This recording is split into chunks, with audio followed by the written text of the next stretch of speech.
성경을 읽어야 할 독자는 세상이 아니라 교회와 성도입니다. 야고보 사도는 성도와 교회들에게 하나님을 가까이 하라고 말씀합니다. 오늘 예배드린 여러분에게 야고보 사도는 묻습니다. 하나님께 가까이 하는지, 하나님과 멀리 있는지를 묻습니다.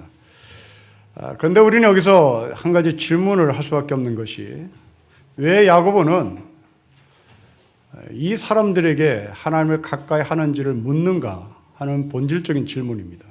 왜냐하면 이 야고보라는 책은 야고보서 1장 1절에 하면 흩어진 12지파들에게 하신 말씀입니다. 소위 믿음이 있었던 사람들이고, 그 믿음 때문에 흩어진 사람들이고, 그 믿음이 있었던 사람들에게 왜 하나님을 가까이 하라고 말씀하는지에 대한 본질적인 질문입니다.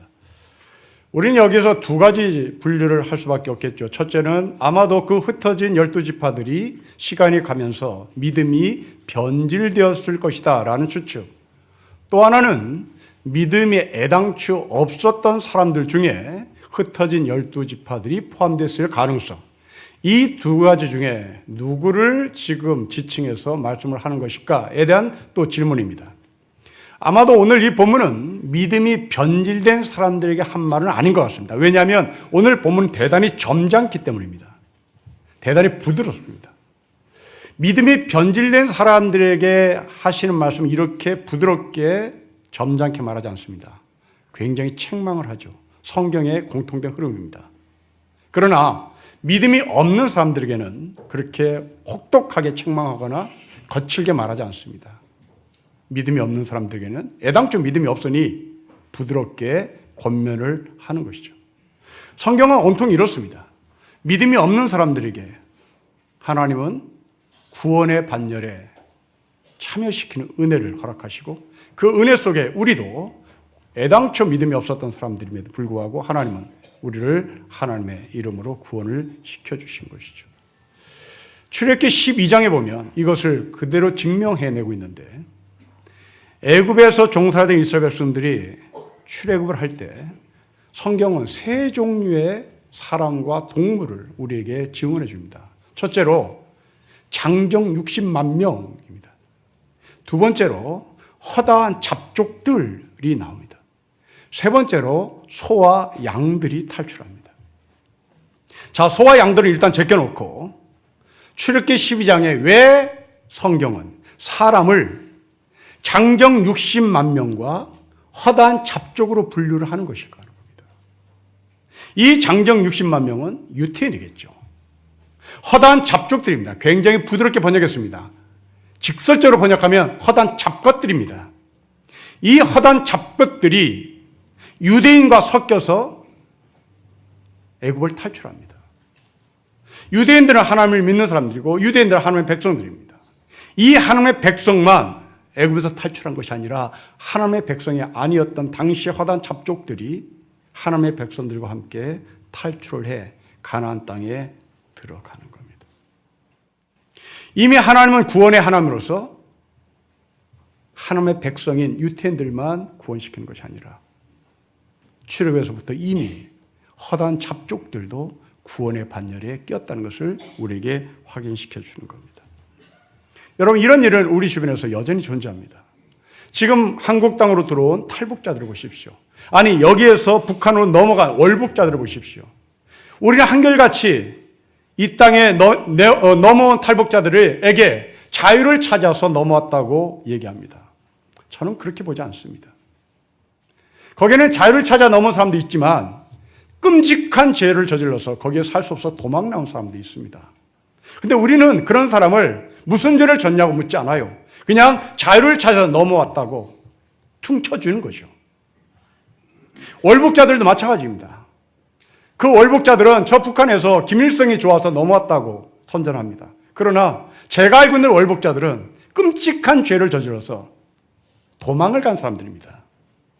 그런데 북한은 그 사람을 도망갔다고 말하지 않습니다. 그 사람을 북한 체제 안에 한 일원으로 허락을 하는 것이죠. 허다한 잡족들도 애당초 믿음이 있었던 사람이 아니라 그들은 그냥 하나님의 은혜 속에 구원의 반열에 하나님이 허락을 하신 것입니다. 자기네들이 믿음이 있어서 거기에 끼려고 한 것이 아니라 하나님이 끼워 준 것이란 말입니다. 미국에 공부하기 위해서 유학 간 학생들을 보십시오. 그들은 10중 8구 주일이 되면 한인교회를 찾습니다. 한인교회를 찾는 이유는 그들이 믿음이 있어서가 아닙니다. 그들은 김치가 먹고 싶어서 찾아가는 것이죠. 흩어진 12지파, 허다한 잡족들, 그들은 믿음이 변질된 사람이 있는가 하면 또 동시에 애당초 믿음이 없는 사람들, 오늘 우리는 그 믿음이 없는 사람들의 초점을 맞춰서 생각을 해야 할 것입니다. 이 동네가 고시생들이 엄청 넘쳤을 때 신앙이 없는 청년들이 우리 교회를 찾아온 경우가 굉장히 많았습니다. 그들이 우리 교회를 찾은 이유는 하나님을 믿고 싶어서 찾아오지 않았습니다. 그들은 한결같이 하나의 목적이었습니다. 지푸라기가 됐든지 부처가 됐든지 예수가 됐든지 합격만 하면 되는 거였습니다. 한 번은 길을 가는데 어떤 청년이 길에서 무릎을 꿇고 저에게 요구한 게 있습니다. 안수해달라고. 여러분, 이 정도로 절박했습니다. 그 사람은 믿음이 있는 게 없었습니다. 그 사람은 우리 교회를 안 다닌 거예요. 그 사람은 신앙이 없는 청년이었습니다. 그를 얼마나 절박했으면 길을 가던 저에게 길가에서 무릎을 꿇고 안수를 해달라고. 안수를 한다는 게 도대체 무슨 의미인지도 모르고 목사가 머리에 손을 얹으면 무슨 신기가 있는 줄 알았던 것이죠. 여러분, 이게 믿음이 없는 사람들이고 이 믿음이 없는 사람들에게 지금 야고보 사도는 하나님을 가까이 하라고 말씀을 합니다. 도대체 하나님을 가까이 함이 무엇인지가 궁금합니다. 여러분 8절부터 10절을 다시 읽으며 하나님을 가까이 함이 무엇인지를 우리가 묵상을 하겠습니다. 함께 읽겠습니다. 시작. 하나님을 가까이 하라. 그리하면 너희를 가까이 하시리라. 죄인들아 손을 깨끗이 하라. 두 마음을 품은 자들아 마음을 성결하게 하라. 슬퍼하며 애통하며 울지어다. 너희 웃음을 애통으로 너희 즐거움을 근심으로 바꿀지어다. 주 앞에서 낮추라. 그리하면 주께서 너희를 높이시라. 여러분, 하나님을 가까이 함이 무엇인지 우리는 설명하지 않아도 다 이미 끝난 것 같습니다. 그러나 오늘 본문을 다시 분류를 해야 되겠습니다. 교회 안에서 하나님을 가까이 함이 무엇인지, 교회 밖에서 하나님을 가까이 함이 무엇인지를 나누면 좀 더 선명하게 보일 것 같습니다. 여러분, 교회 안에서 하나님을 가까이 함이란 여러 가지 길이 있겠으나 초대교회 기준으로 말해보면 하나님을 가까이 함이란 성경을 가까이 하는 것입니다. 사도행전은 항상 이것이 기준이었습니다. 초대교회가 성장하고 부흥 발전했던 것은 말씀이 흥왕해서라는 표현을 합니다. 하나님의 말씀이 흥왕해서 허다한 사람들이 예수를 믿게 되더라. 예루살렘에서 핍박을 받던 사람들이 사방으로 흩어졌을 때 누가는 또 똑같이 말합니다. 하나님의 말씀이 흥왕해서 예수의 제자가 많아졌다라고 얘기합니다. 당시에 땅끝처럼 보였던 안디옥 지역에 교회가 세워졌을 때도 하나님의 말씀이 흥왕해서 소아시아 지역으로 흩어졌던 믿음의 사람들이 교회를 세웠을 때 말씀이 흥왕해서 항상 기준이 성경이었습니다.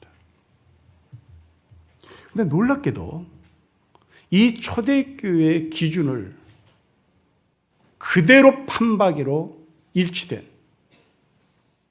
나라가 있습니다. 세계 유일무이하게 한국입니다.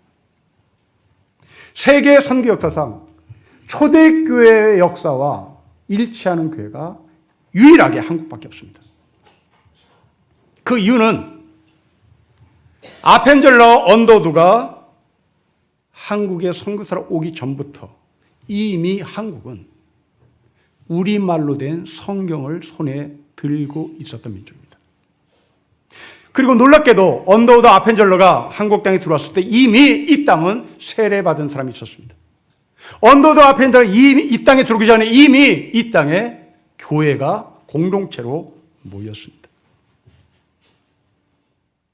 영국에서 파송된 존 로스라는 선교사가 만주에서 한글로 성경을 번역해 당시의 홍삼 장사들에게 이 성경을 인쇄해서 배포하도록 사역자로 세웠습니다. 이 존 로스가 1885년 3월 8일자로 영국에 있는 성서 공회에 보낸 편지에 이 글이 나옵니다. 그런데 1885년 3월 8일은 언더우드와 아펜젤러가 이 땅에 발을 딛기 전의 이야기입니다. 한국의 출발은 성경이었습니다. 한국교회 출발은 그 성경을 나눠주는 것이었습니다. 그리고 한국교회 출발은 그 성경을 읽으면서 예수가 하나님인 것을 알게 되는 축복을 누렸습니다. 세계 유일무이한 교회입니다. 독일의 신학자 불트만이라는 사람이 있습니다. 성경에는 역사적 예수를 찾을 수 없다라고 단언했던 사람입니다. 대단히 폭발적인 이야기였죠. 성경에는 역사적 예수는 없고 성경에는 오직 예수에 대한 설교만 있다고 주장한 학자입니다. 당시 이 학자의 말은 신학계의 핵폭탄 같은 주장이었습니다. 왜냐하면 당시 신학의 흐름은 성경을 통하여 역사적 예수가 누군지를 연구하는데 온 힘을 기울였기 때문입니다. 이때 불트만도 성경을 통하여 역사적 예수를 찾으려고 무진장 노력을 했습니다. 그런데 이 불트만 사람이 성경을 읽으면 읽을수록 성경 안에는 역사적 예수를 찾을 수가 없고 온통 이 예수가 하나님인 것을, 하나님밖에 없다는 것을 결론을 내렸습니다. 당시 신학계는 난리 났습니다. 이단이요, 사탄이요. 심지어 우리나라는 그 사람을 총신계통에서는 소개도 하지 않습니다. 역사적 예수를 발견할 수 없다. 오직 성경은 예수에 대한 캐릭터만 있다. 예수에 대한 설교만 있다. 그리고 주장해서 이 불트만을 받아들이기가 힘들었던 겁니다. 그런데 여러분, 복음서를 찬찬히 읽어보십시오. 복음서를 기록한 저자들은 역사적 예수에 대한 관심이 없습니다. 복음서에 나오는 예수는 태어남도 하나님이요, 죽음도 하나님이요, 삶도 하나님이요, 온통 하나님입니다. 예수가 인간 예수에 대한 이야기를 하고 싶은 것이 아니라 그 인간 예수가 하나님인 것을 알고 싶고 하나님인 것을 알리고 싶었던 겁니다. 단적인 예를 들면 십자가에 죽으신 예수님께서 자기를 쳐다보는 어머니 마리아에게 한 말입니다. 어머니 이렇게 말하지 않습니다. 여자여라고 말합니다. 이게 예수가 하나님인 것을 증명하는 겁니다. 인간 예수라면 역사적 예수를 거기에서 말하기를 원했다면 이 예수님은 자기를 쳐다보는 마리아 향하여 어머니라고 얘기해야 되는 겁니다. 성경은 온통 이렇습니다. 말구유가에 태어난 인간 예수 아닙니다. 말구유가에 태어난 하나님입니다.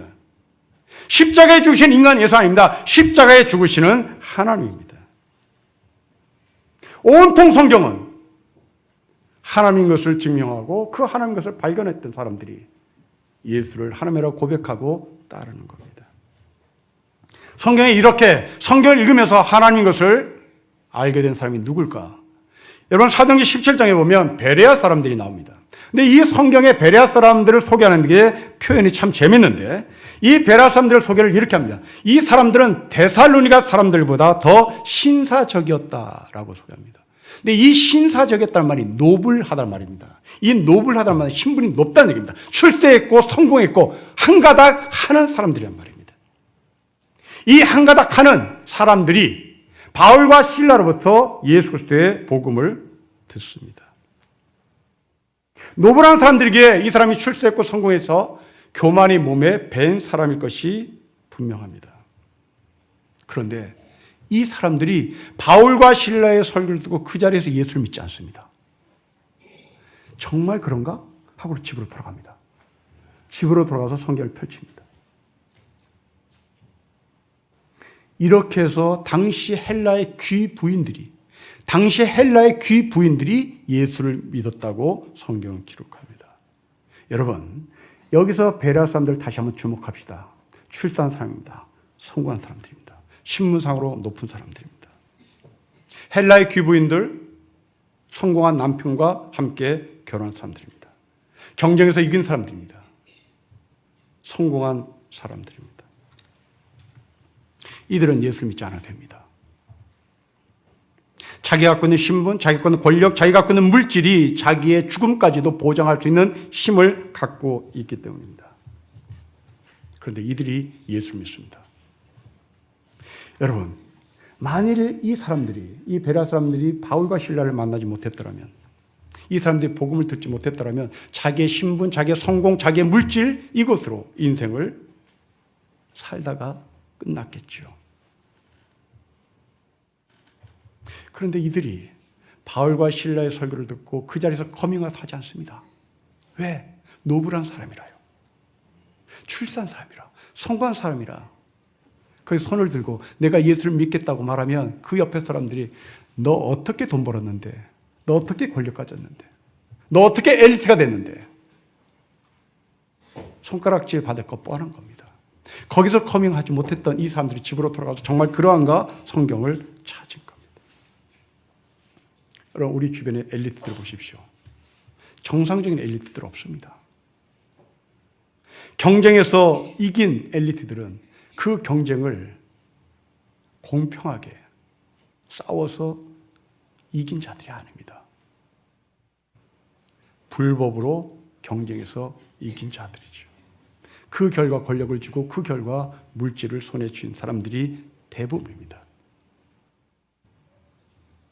내놓으라는 석학 중에는 돈을 받고 논문을 대필해 주다가 들통이 나는 사람도 있습니다. 자녀를 좋은 대학에 보내기 위해서 온갖 정보를 끄집어내고 위장 전입을 하기도 합니다.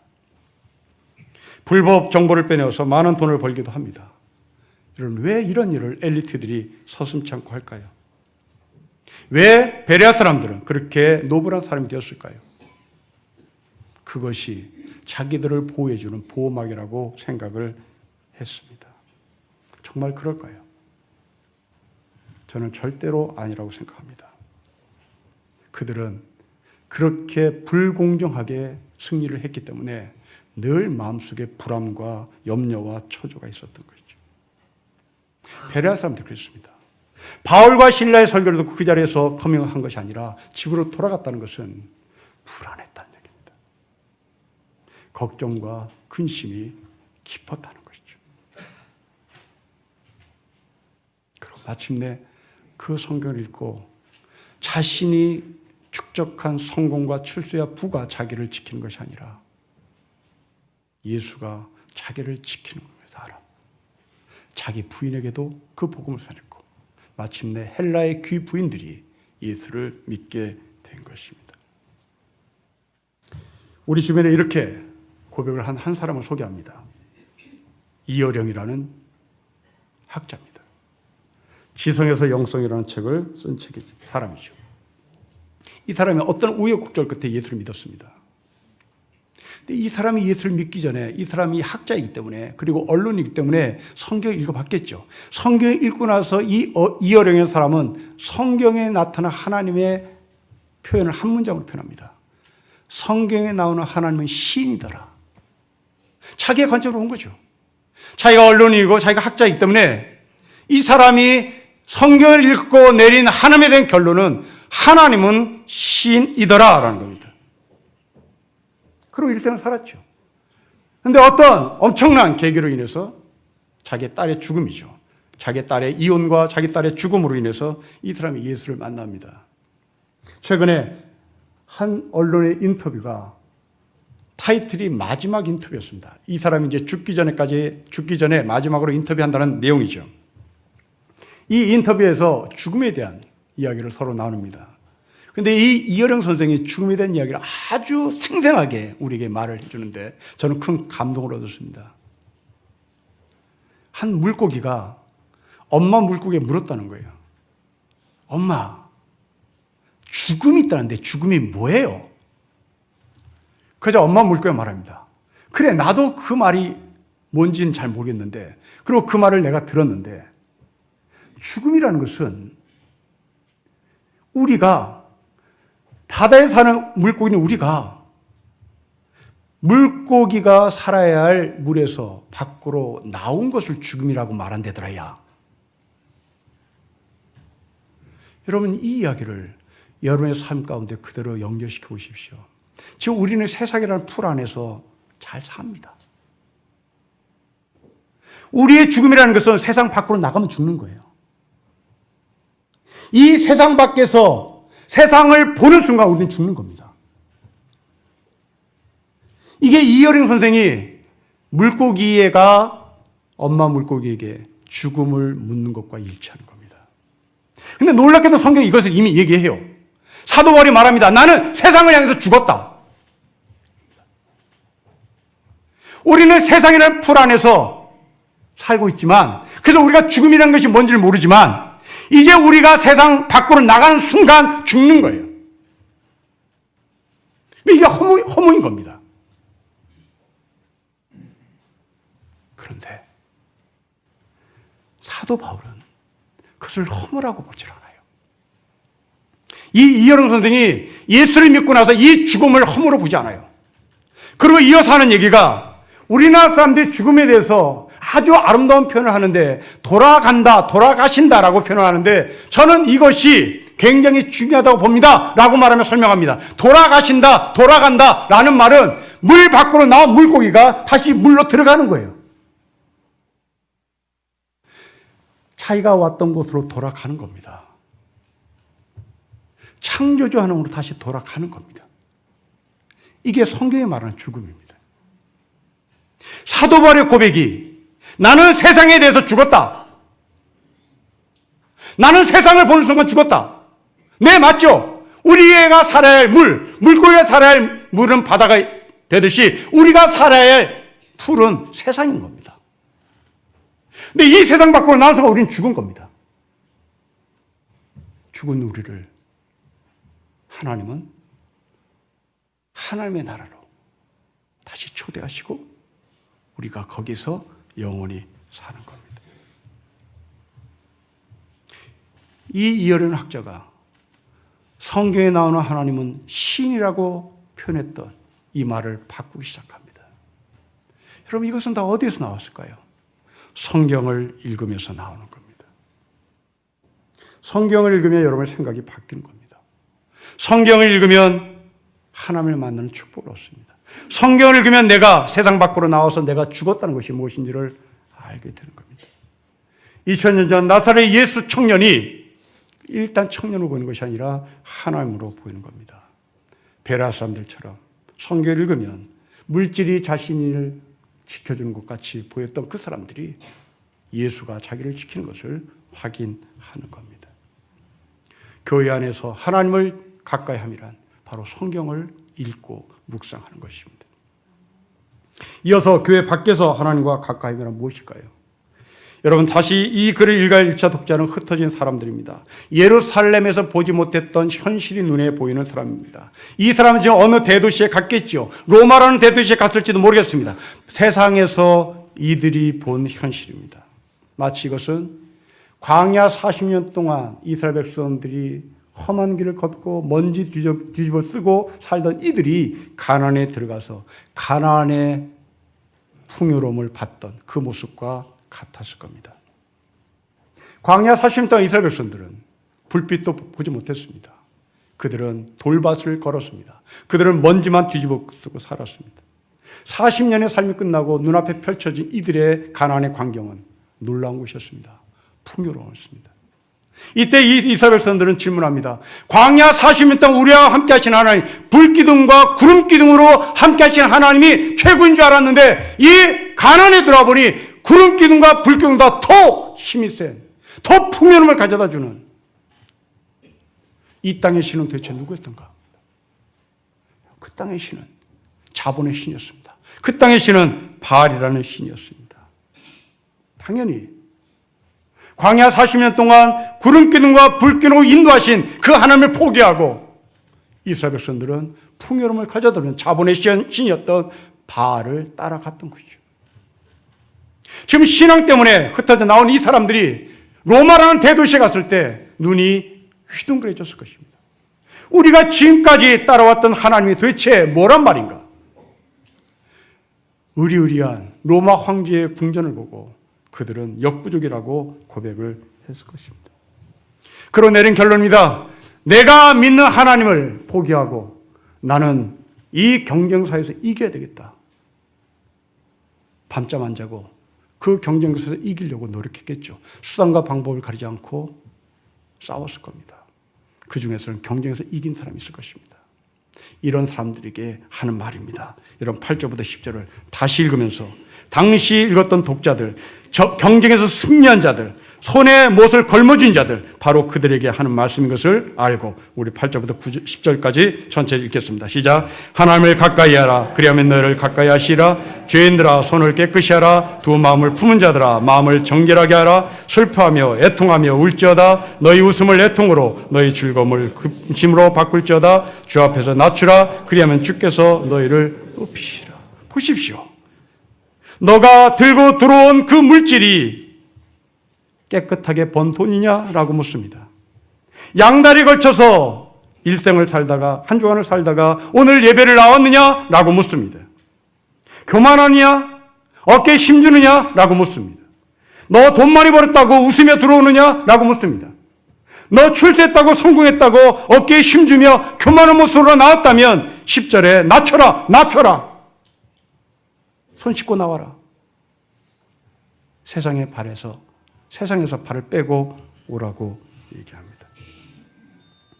사람들은 이 야곱의 권면을 듣고 실천을 하기 시작했습니다.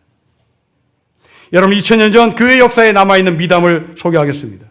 2000년 전 로마에 의해서 정복당한 사람들은 자기 고향 땅을 등지고 흩어질 수밖에 없었습니다.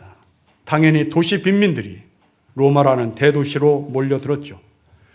많은 전쟁을 치르면서 고아들이 생겼고, 그리고 미망인들이 생겼고, 도시 빈민들이 생기기 시작했습니다. 로마는 이 사람들에 대해서 관심을 갖지 않았습니다. 방치했습니다. 하지만 교회는 이런 사람들을 돌봤습니다. 교회는 불쌍하게 죽어간 사람들, 그들을 위하여 장례를 대신 치러줬습니다.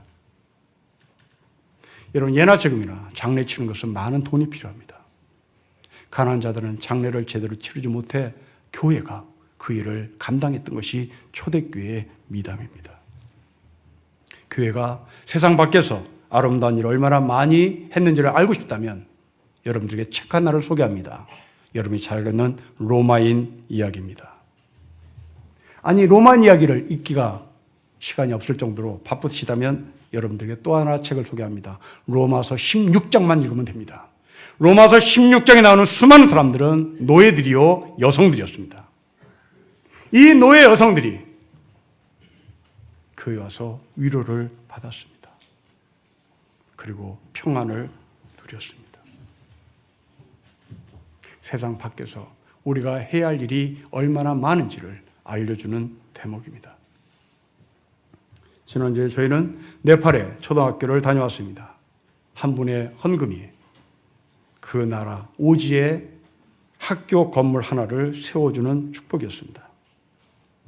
돌아올 때 저에게 주신 커피 사드세요, 식사하세요 라고 주신 돈을 다 모아서 화장실을 지어달라고 부탁하고 돌아왔습니다. 거기서 우리는 세상 밖에 하나님과 친밀한 사람을 보았습니다. 다름이 아니라 이 아이들을 가르치는 크리스천 선생님들이 있습니다. 이 선생님들이 화장실 청소를 합니다. 여러분, 우리 문화에서 선생님이 화장실 청소하는 게 뭐가 그렇게 대단한 일인가? 이것은 엄청난 대단한 일입니다. 무지무지 큰 일입니다. 왜냐하면 힌두교는 카스트 제도를 갖고 있는 문화입니다. 화장실 청소는 카스트 제도 안에도 들어오지 못하는 소위 난리계층, 불가촉 천민 집단이 화장실을 청소해야 하는 사람들입니다.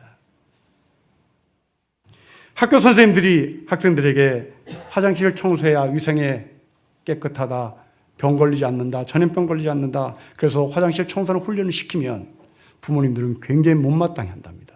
심지어 항의를 하러 오는 부모도 있답니다. 우리가 카스트 제도에 어딘데, 어디 달리시하는 짓거리를 우리 자식에게 시키는가고 항의를 한답니다. 이런 문화에서 그곳에 나가 화장실을 청소하는 선생님들, 바로 이것이 하나님과 가까이 하는 겁니다. 한국교회는 처음부터 하나님의 말씀으로 가까이 했던 교회입니다.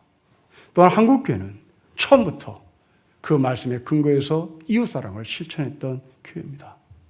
그러나 오늘날 한국교회는 하나님의 말씀과 가까이 하지 않는 것 같습니다. 이웃사랑에 대한 관심이 없는 것 같습니다. 이런 사람들에게 야고보는 말합니다. 손을 씻으세요. 하나님을 가까이 하세요. 교회 안에서 성경을 읽고 그 성경을 읽은 힘을 들고 세상으로 나가 화장실 청소를 하는 것입니다. 우는 자의 손을 잡는 것입니다. 이런 사람들에게 주신 축복입니다. 하나님이 그 사람을 높일 것이다. 높임을 허락하신 그 하나님의 약속을 근거로 우리가 성경을 가까이 하고 이웃사람에 대한 실천이 말씀의 근거에서 이루어지기를 주의 이름으로 축복합니다. 기도하겠습니다. 하나님 아버지, 하나님을 가까이 함이란 무엇일까 성경의 근거에서 살폈습니다. 말씀에 가까이, 그 가까이 한 말씀의 근거에서 예수를 하나님이라고 고백하게 하시고 그 하나님이 이웃사랑을 십자가에 죽으면서까지 실천했던 것처럼 우리도 그렇게 실천하며 마침내 우리를 높이시는 하나님의 은총 가운데 우리가 서게 하옵소서. 주 예수 그리스도의 이름으로 기도합니다. 아멘.